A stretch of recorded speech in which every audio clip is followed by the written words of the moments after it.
Game of Life and How to Play It by Florence Scoville Shinn. Chapter 4, The Law of Non-Resistance. Resist not evil. Be not overcome of evil, but overcome evil with good. Nothing on earth can resist an absolutely non-resistant person. The Chinese say that water is the most powerful element because it is perfectly non-resistant. It can wear away a rock and sleep away all before it. Jesus Christ said, "Resist not evil," for he knew in reality there is no evil, therefore nothing to resist. Evil has come of man's vain imagination, or a belief in two powers, good and evil. There is an old legend that Adam and Eve ate of Maya, the tree of illusion, and saw two powers instead of one power, God. Therefore, evil is a false law man has made for himself through psychoma, or soul sleep. Soul sleep means that man's soul has been hypnotized by the race belief of sin, sickness, and death, etc., which is carnal or mortal thought, and his affairs have outpictured his illusions. We have read in a preceding chapter that man's soul is his subconscious mind, and whatever he feels deeply, good or bad, is outpictured by that faithful servant. His body and affairs show forth what he has been picturing. The sick man has pictured sickness, the poor man poverty, the rich man wealth. Young people often say, "Why does a little child attract illness when it is too young to even know what it means?" I answer that children are sensitive and receptive to the thoughts of others about them, and often outpicture the fears of their parents. I heard a metaphysician once say, "If you do not run your subconscious mind yourself, someone else will run it for you." Mothers often, unconsciously, attract illness and disaster to their children by continually holding them in thoughts of fear and watching for symptoms. For example, a friend asked a woman if her little girl had had the measles. She replied promptly, "Not yet." This implied that she was expecting the illness and therefore preparing the way for what she did not want for herself and child. However, the man who is centered and established in his right thinking, the man who sends out only goodwill to his fellow man, and who is without fear, cannot be touched or influenced by the negative thoughts of others. In fact, he could then receive only good thoughts, as he himself sends forth only good thoughts. Resistance is hell, for it places man in a state of torment. A metaphysician once gave me a wonderful recipe for taking every trick in the game of life. It is the acme of non-resistance. He gave it in this way. At one time in my life, I baptized children, and of course they had many names. Now I no longer baptize children, but I baptize events. But I give every event the same name. If I have a failure, I baptize it success, in the name of the Father and of the Son and of the Holy Ghost. In this we see the great law of transmutation, founded on non-resistance. Through his spoken word, every failure was transmuted into success. For example, a woman who required money, who knew the spiritual law of opulence, was thrown continually in a business way with a man who made her feel very poor. He talked lack and limitation, and she commenced to catch his poverty thoughts. So she disliked him and blamed him for her failure. She knew in order to demonstrate her supply, she must first feel that she had received. A feeling of opulence must precede its manifestation. It dawned upon her one day that she was resisting the situation and seeing two powers instead of one. So she blessed the man and baptized the situation. "Success," she affirmed. As there is only one power, God, this man is here for my good and my prosperity. just what he did not seem to be there for. Soon after that, she met, through this man, a woman who gave her, for a service rendered, several $1,000s, and the man moved to a distant city and faded harmoniously from her life. Make the statement, "Every man is a golden link in the chain of my good, for all men are God in manifestation, awaiting the opportunity given by man himself to serve the divine plan of his life. Bless your enemy, and you rob him of his ammunition. His arrows will be transmuted into blessings." This law is true of nations as well as individuals.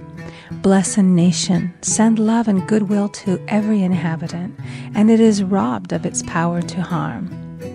Man can only get the right idea of non-resistance through spiritual understanding. My students have often said, "I don't want to be a doormat." I reply, when you use non-resistance with wisdom, no one will ever be able to walk over you. Another example. One day I was impatiently awaiting an important telephone call. I resisted every call that came in and made no outgoing calls myself, reasoning that it might interfere with the one I was awaiting.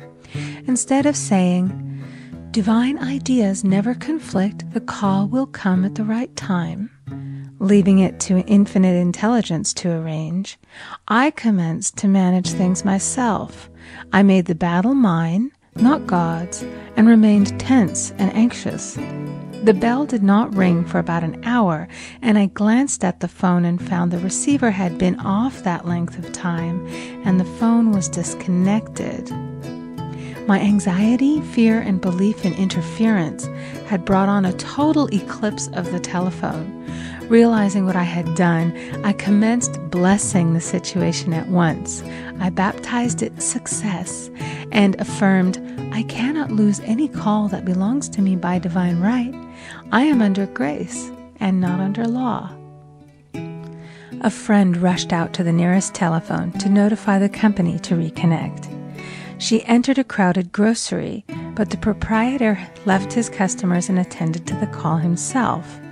My phone was connected at once, and 2 minutes later I received a very important call, and about an hour afterward, the one I had been awaiting. One's ships come in over a calm sea. So long as man resists a situation, he will have it with him. If he runs away from it, it will run after him. For example, I repeated this to a woman one day, and she replied, "How true that is. I was unhappy at home. I disliked my mother, who was critical and domineering. So I ran away and was married. But I married my mother, for my husband was exactly like my mother, and I had the same situation to face again. Agree with thine adversary quickly." That means agree that the adverse situation is good. Be undisturbed by it, and it falls away of its own weight. "None of these things move me" is a wonderful affirmation. The inharmonious situation comes from some inharmony within man himself.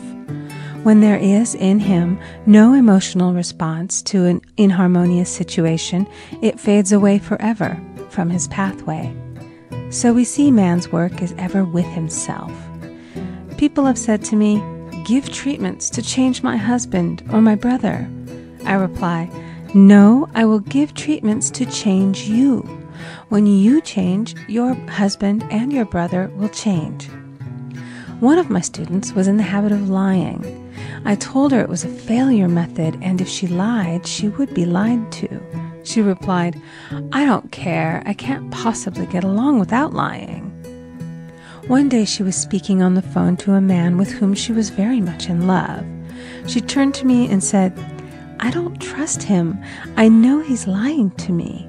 I replied, "Well, you lie yourself, so someone has to lie to you, and you will be sure it will be just the person you want the truth of."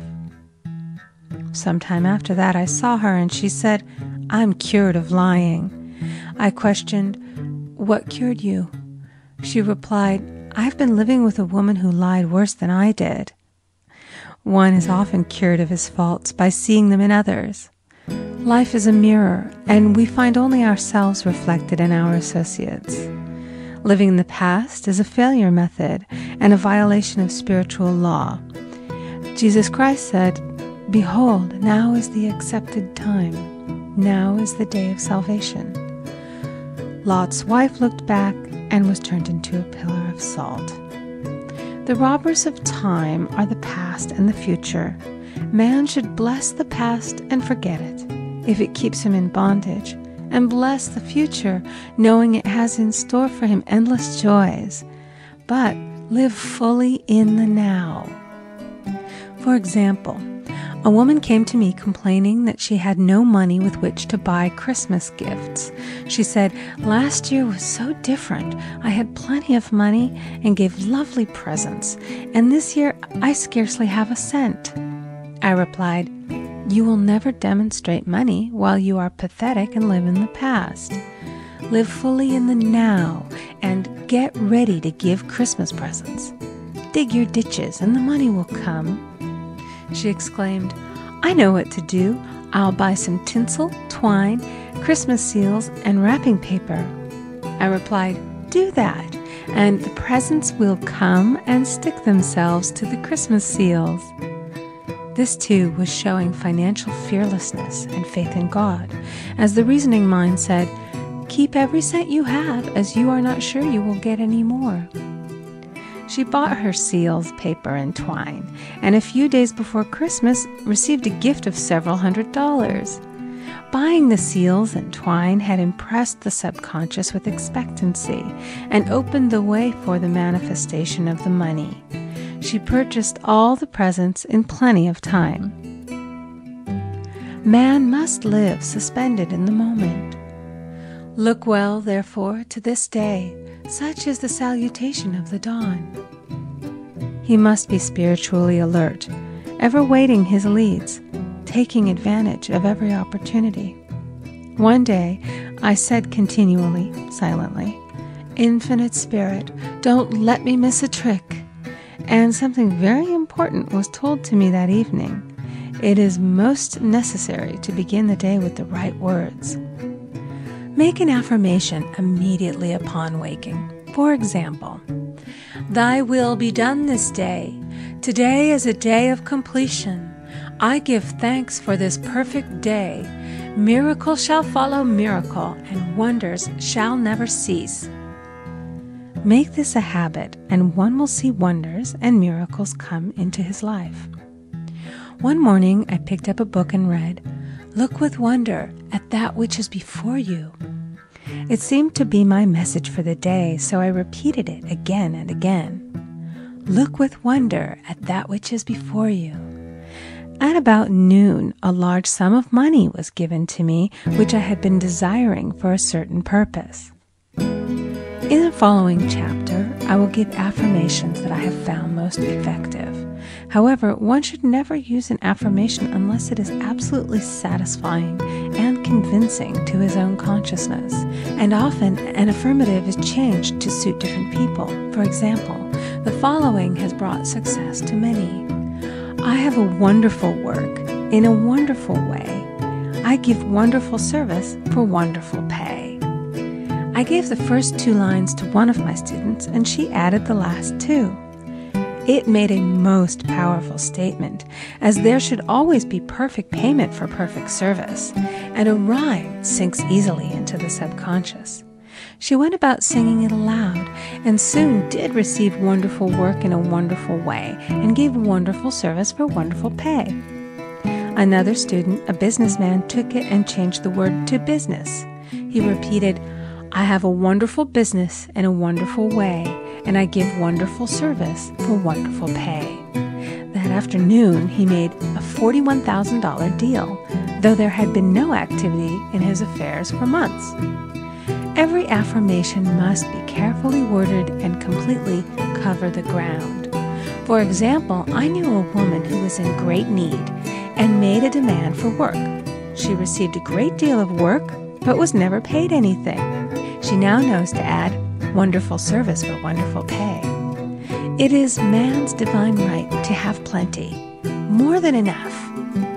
His barns should be full, and his cup should flow over. This is God's idea for man, and when man breaks down the barriers of lack in his own consciousness, the golden age will be his, and every righteous desire of his heart fulfilled. End of chapter 4.